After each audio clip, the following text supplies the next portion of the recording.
Hey everybody, Steve here back on the N-Scale Cajon Subdivision. Welcome back to the layout. This is going to be layout update number 13, and it's a few months overdue. It's been busy last few months with work and everything going on, so the summer we've been trying to do what we can around the house, outside and inside, so it's kept me busy. I have been making progress on the layout, but it's kind of kept me from making videos as much as I'd like. So anyway, layout update number 13 is coming at you. As you can see from the previous clip, that was a video of me testing the helix once I upgraded and added a 6th level to the helix. So talk about that here in a second. All right, so as you can see, well, from my last layout update video, number 12, I was kind of on the fence about adding another level to this helix. I had 5 at the time, ending right here, and then it kind of made the climb up to blue cut over here. And since I made that video, I went ahead and ripped out that top layer of track and track and road bed, and I went ahead and added another level up here. So I had before about I think it was about a 2% grade on the 3 BNSF lines, and maybe the UP high line was going to end up being probably more like a 3 to 4% grade. I didn't like that, so I went ahead and pulled out that that track from, you know, about Keenbrook over here down to this helix here on the 5th level, and then I went ahead and installed a 6th level and added new road bed and track. So I've just got in main 3. I've just put that one back in, and now I'm starting to run the UP Highline road bed up and getting ready to put track down there soon. So pretty impressed with how it turned out. I'll kind of walk around so you can see a little bit. The grade is not so sharp anymore for the UP Highline going up there behind the BNSF triple track. So I think trains will definitely have a little bit easier time making it up, at least on the UP Highline. That's probably about a 2% grade now, whereas before, like I said, it was probably closer to 3-4% grade. The BNSF triple track before was probably about a 2% grade, and the trains made it up there fine. But like I said, I just didn't want to add that additional grade to the UP Highline. So pretty impressed with how it came out. I'll walk around to the middle here and show you that section as well. Okay, looking at it from the inside of the layout.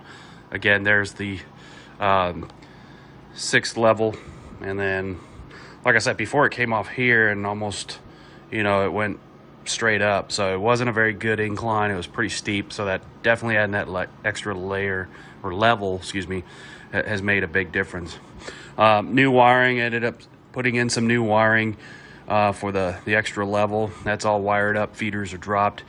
And then what I failed to do on the first attempt at this top level of the helix, I didn't make a butt here. I'm sorry, over here, I didn't make a butt joint where if I ever have to take the layout apart, the rest of the helix comes apart, and I forgot to do this on this upper level. So it I kind of fixed that problem too as I went. So down the road, if I ever have to take the layout apart, or we move, or if I ever get rid of the helix and, you know, just have a regular layout without a helix, then I can do that. So pretty impressed with how it came out so far. Obviously, you can see I'm already starting to work fascia.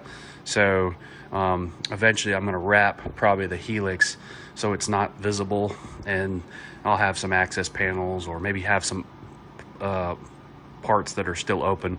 I can get to the helix from the inside, so if I need to get in, I can. It's not a problem. I can get inside, just crawl underneath the layout, and I can get inside the helix. So if I ever have an issue inside, I can get in there and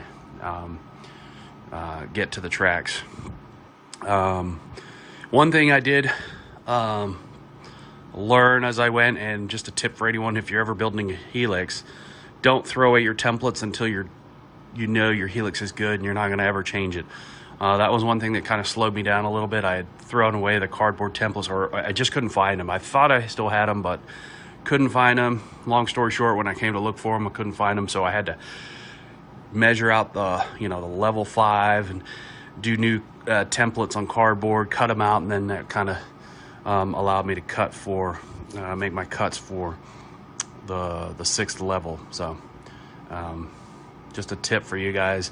And then also I did have to, from the 5th level up to the 6th level, it was all new cork I put down. So I don't nail my track down. I don't glue it down with wood glue. I use clear silicone. I find it's very easy to work with.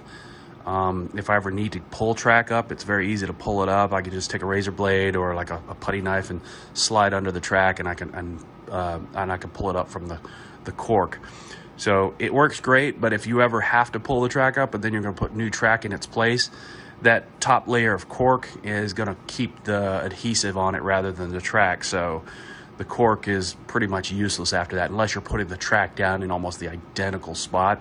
I'd recommend just replacing the cork. So I did end up putting all new cork from probably like half of the 5th level up to here on the upper level. So pretty impressed. Again, hopefully I'll have less issues where trains coming up the pass if they do have like a uncouple or something like that, they don't roll so far. Before they were wanting to come rolling back toward the helix. So but helix is done now. Moving on, all I got to do is get that UP Highline track in, and then it will be, I could start kind of wrapping and hiding the areas on the helix I want to wrap.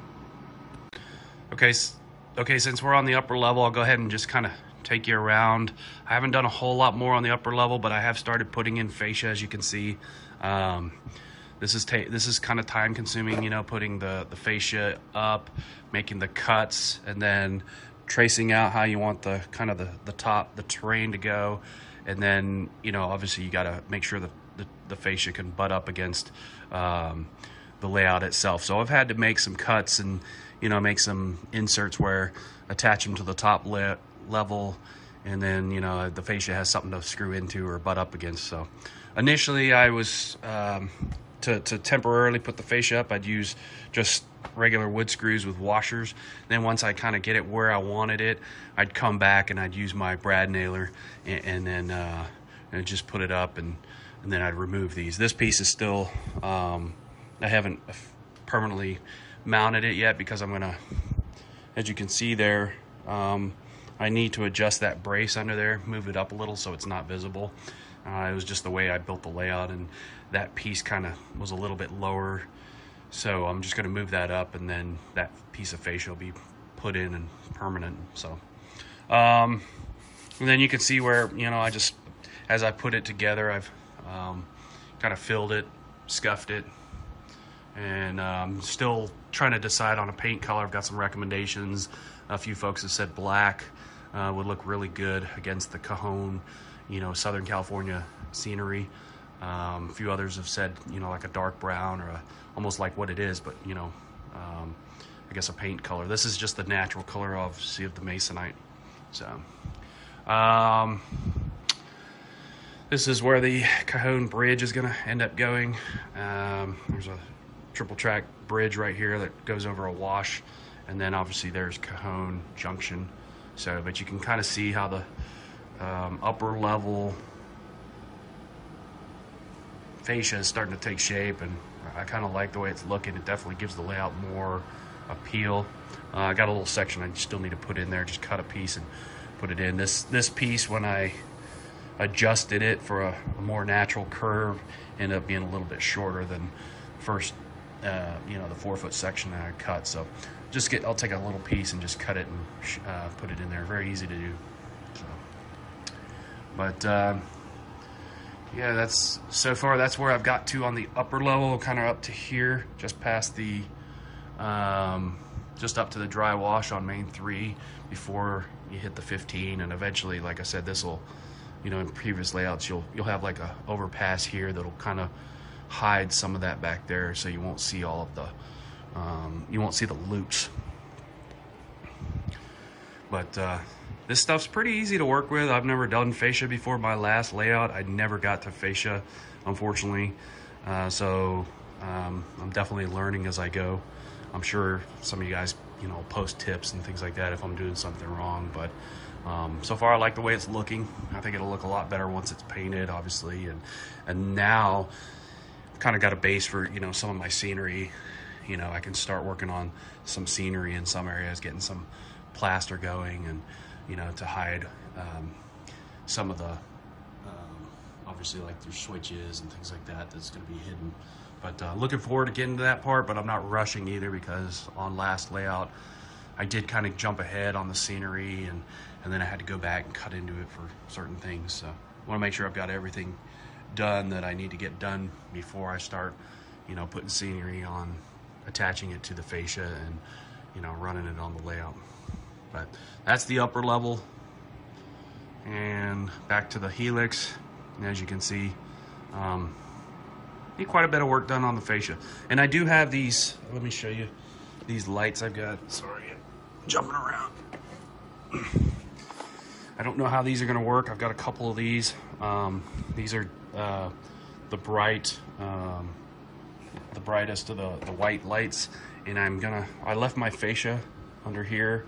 I left about a 1/2 inch hanging below the actual framework on purpose, and I'm going to run those LED strip lights all the way along on the inside, so that'll kind of give me some lighting for my lower level.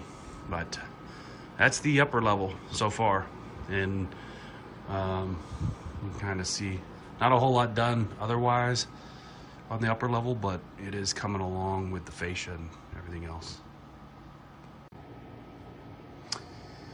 All right, getting back to the electronics. Last time you guys saw the layout, I think I just got in the Evolution DCC DCS 210 brain of the Digitrax system. I just had that in, and since then I've actually added a booster and an actual power supply for these units. And then I have room behind these, and I have an old computer power supply that I'm going to end up putting in there, and running my terminal board behind one of these for the actual different power supplies I have. 12 volts DC, I think it's 5 volts DC, -12, etc., etc. So I have an old computer power supply. I got a few parts on order for that in order to build that and put that in here, but that should be hopefully installed for the next layout update. But that's the power supply and the kind of like the brain, the operation of the system, the drawer that I had been working on before this. I think it was pretty bare the last time you guys saw it, but you can kind of see now it's definitely got more stuff in there. All right, one of the other things I also got wired up since last layout update was I've got my PM42 in there for short circuit management.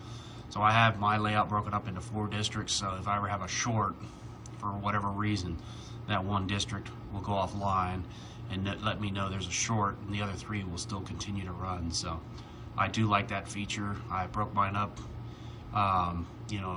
With a big layout like this, you almost have to have it broken into districts, and I have the command station running 2 of the districts, and then I have the power supply running the other 2. So it also evens out the power for a large layout like this, where if you have a lot of locomotives sitting idle in the yard or on the layout running, then you're not overloading just the command station by itself. So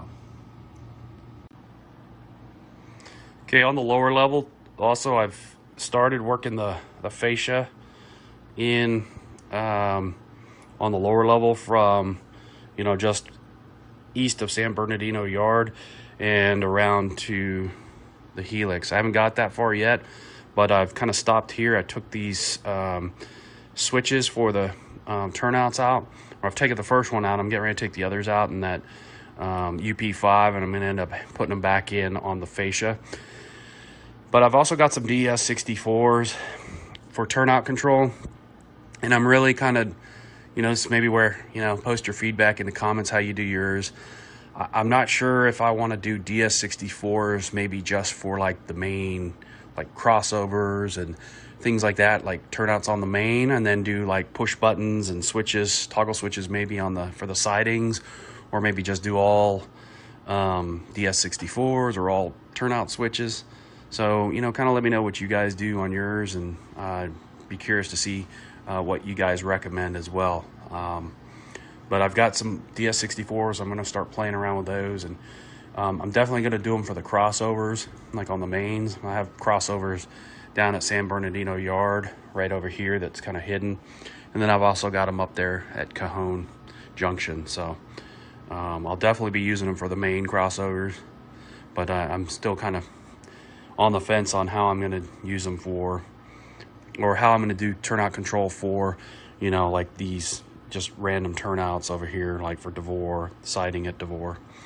As you can see, I've also got kind of started working with fascia behind DeVore to separate this side of the layout on the center side.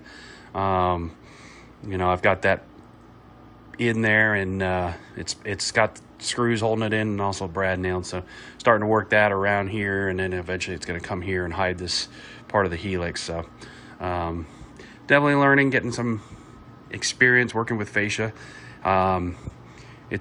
It's fairly easy to work with, but like I said, sometimes you have to really work it into like a bend or a curve type thing. So, but as you can see, there's the lower level.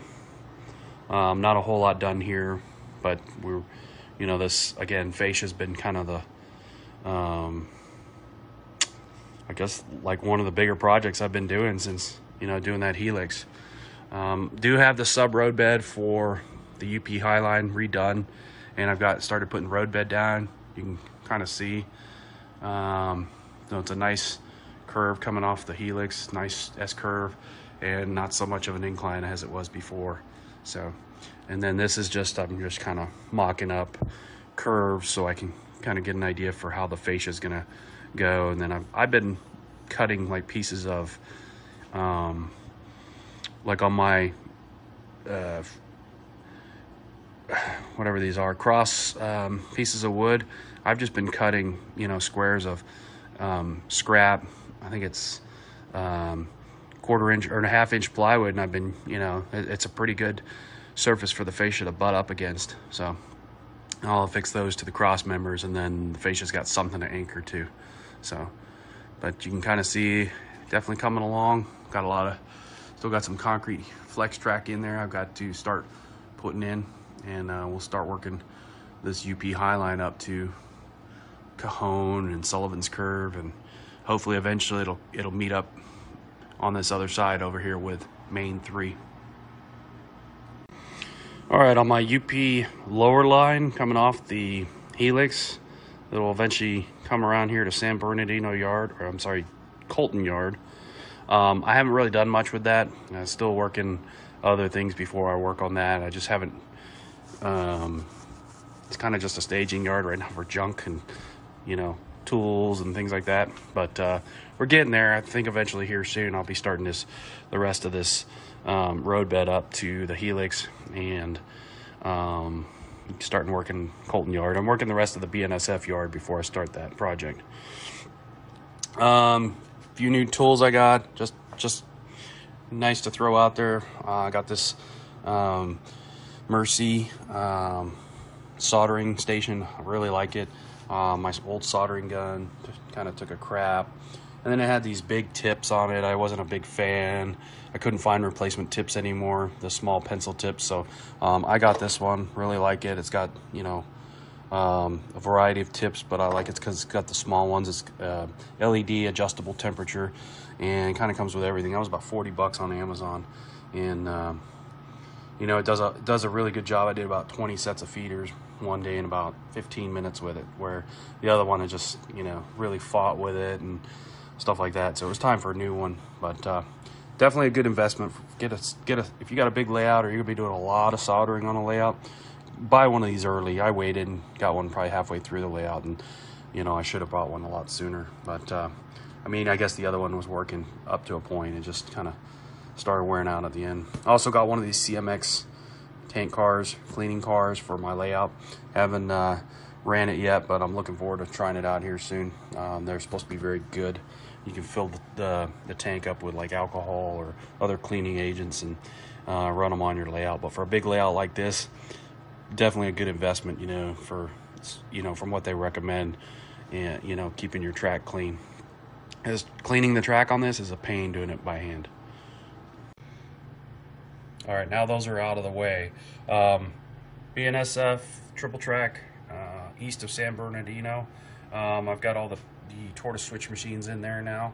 They're actually in. They're hooked up to the turnouts. Just need to wire them in. Again, I'm gonna kind of haven't really done it yet because I was waiting to see how the DS64s worked and how I was gonna do it, but probably end up, you know, using them at least for the bulk of the turnouts down this end, you know, off the mains.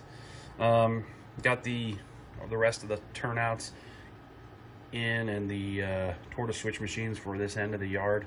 This is the east end of San Bernardino yard, and as you can just kind of see, I think last time most of this track was already in down this end, but I don't think it was all glued down, and a lot of the turnouts still needed to be put in, and or not the turnouts, the tortoise switch machines needed to be put in. So it's getting there. This is my San Bernardino yard. I still have out of the 10 classification tracks, this is number 7 right here where my finger's on.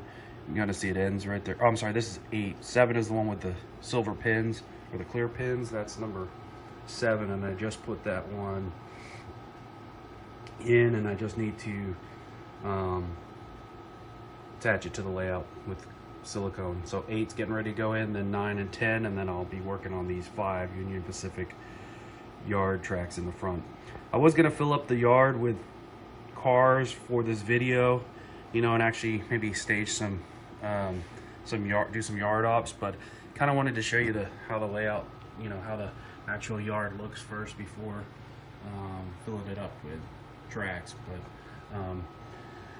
and I've also got this other end now pretty much done. I think last video, most of these yard tracks were ending right about here. Well, now, you know, tracks, the yard lead, tracks 1 through 6 are all connected all the way around, and some of them, you know, condense down into another track. But you can see the 4 tracks, or the tracks coming around to the other end of the yard.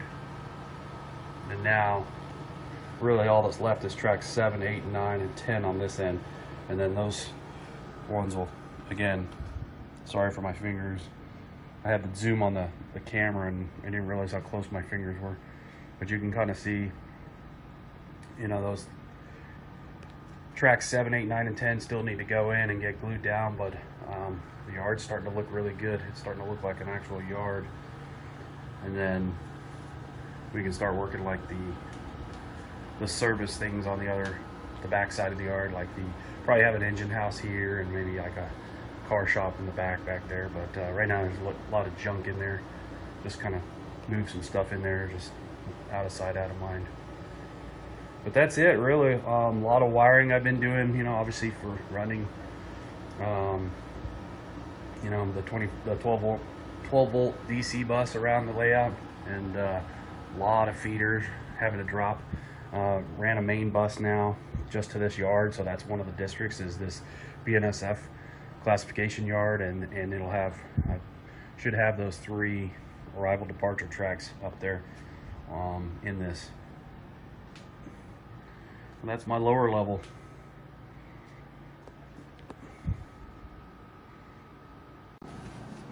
All right, one other thing I did on this layout was I did some organization underneath it.